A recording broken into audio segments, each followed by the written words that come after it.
Obesity, now we know for a fact, it's a disease, just like diabetes, high blood pressure, and it's chronic disease and it's complex disease. So it's a disease, it needs to be treated. So the complexity of the disease calls for complexity of treatment. They have to have healthy diet, they have to have healthy exercise, they have to have behavioral modification, change how they live, and then they have to have surgery. Multidisciplinary programs like ours at MidState, we take care of every single factor. The first one is severely obese patients. By definition, we use what's called the body mass index. Body mass index is basically how many pounds per foot.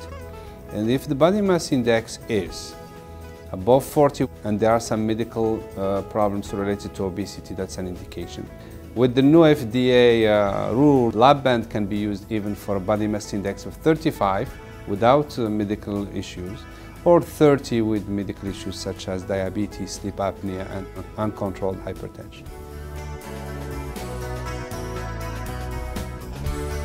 We do surgery to be healthy, not to lose weight.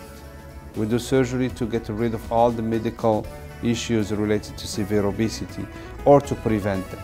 You are here to treat your diabetes, you are here to treat your sleep apnea, and you are here to be alive for your children. To be honest, people who emphasized on the appearance more than the health part of obesity don't do as well.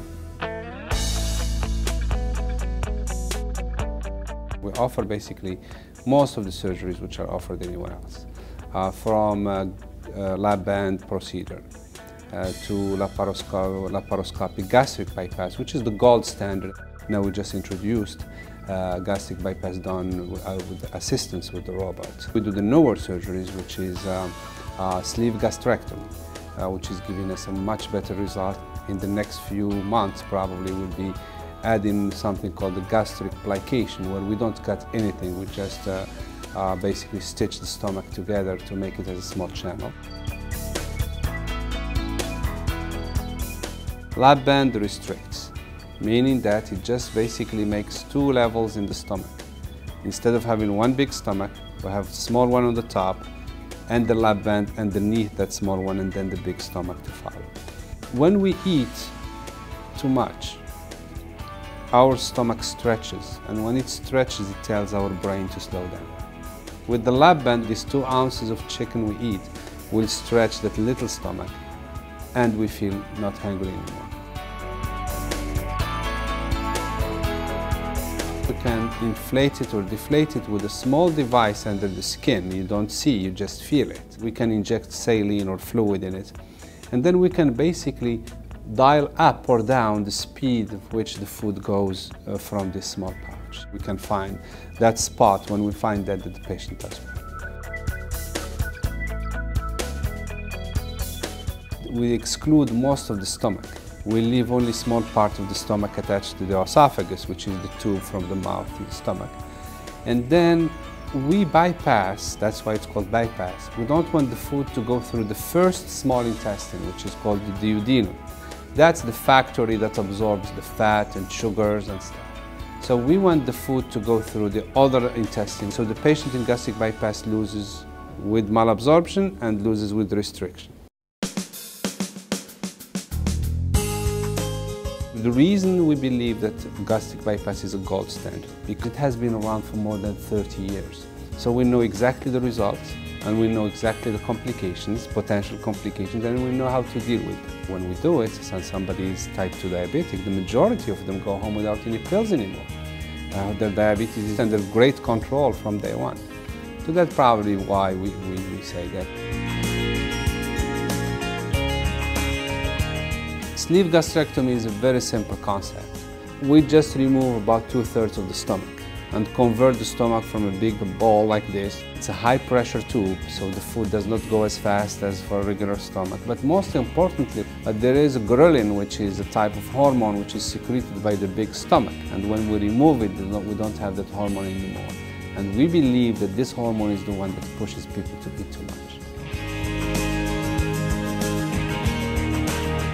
We give them all the options in the first visit.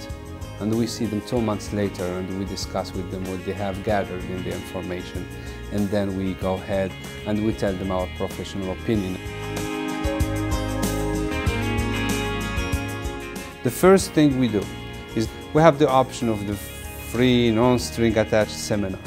They come in, all the team is there.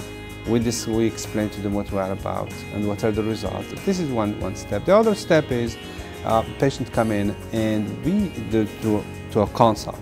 The first 2 steps are what we call nutritional and psychological clearance. Nutritional clearance meaning that they will see one of our dietitians, and this dietitian will go with them, explain to them what food is, what are proteins, what are sugars, what's the good stuff, what's the bad stuff. The other part is the psychological issue. The psychological clearance gives us this information that this person really knows what he or she is getting into.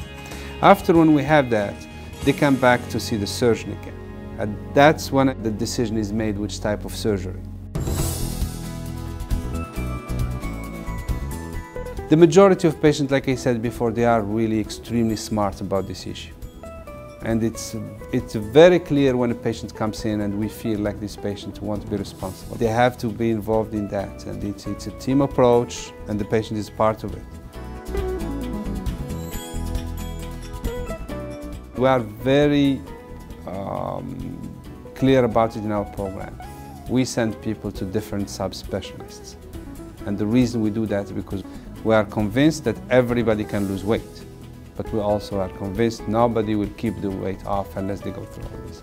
We have a multidisciplinary team, and there is no weight loss surgery that should happen without having this team, because the most important part is the follow-up and the preparation.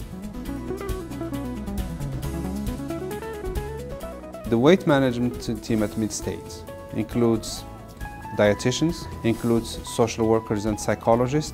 Then we have the surgeons. We have very important, not all the programs have, is a pharmacist. We found this incredibly helpful because they have the medications and absorptions, and they are all issues that pharmacists helps us with that.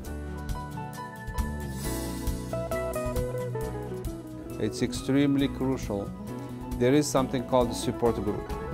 We have it on a monthly basis. The open support group includes the people who had surgery and the people who didn't have surgery yet.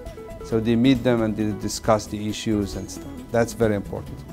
The closed support group, even myself, I am not invited to. It's only our psychologists, and even the family members are not invited. The patients who go to the support group, I never see them in the emergency room, unless there is some issue. Before we knew that there were multiple factors, we thought that we could just restrict the patient from eating too much or make them not to absorb whatever they ate.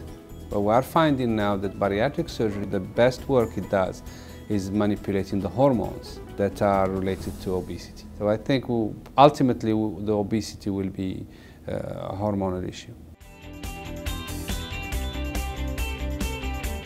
They are not loyal just because of the proximity.